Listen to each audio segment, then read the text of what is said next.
ഒരു കഥ പറയാം. എന്തിനാണെന്ന് വഴിയേ പറയാം. നിങ്ങളിൽ പലരും കേട്ടിട്ടുള്ളതാണ്.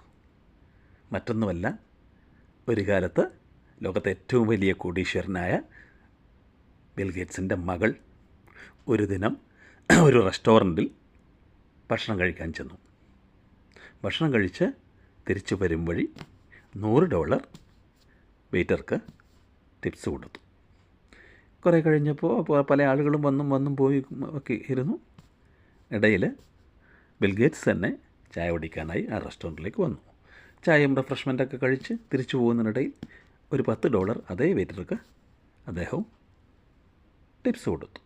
അപ്പോൾ വെയിറ്റർ പറഞ്ഞു, സർ, അങ്ങയുടെ മകൾ അല്പം മുമ്പ് ഭക്ഷണം കഴിച്ച് പോകുമ്പോൾ എനിക്ക് $100 ടിപ്സ് തന്നു. ലോകത്തെ ഏറ്റവും വലിയ സമ്പന്നനായിട്ടുള്ള അങ്ങ് എനിക്ക് $10 മാത്രമാണോ ടിപ്സ് തരുന്നത് എന്ന് പറഞ്ഞപ്പോൾ ബിൽ ഗേറ്റ്സ് പറഞ്ഞൊരു കാര്യമുണ്ട്. എന്താണത്? അവളുടെ അച്ഛൻ ലോകത്തെ 1-ാം നമ്പർ കോടീശ്വരനാണ്. അതുകൊണ്ട് അവൾ താങ്കൾക്ക് $100 തന്നു.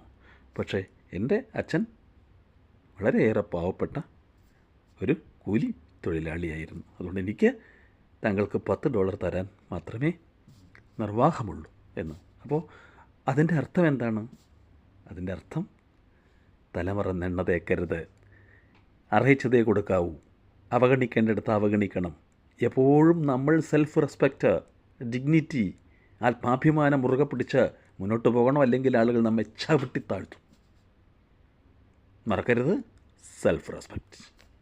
അപ്പോൾ കീപ് സേഫ്, ഹാപ്പി ഓൾവേസ്.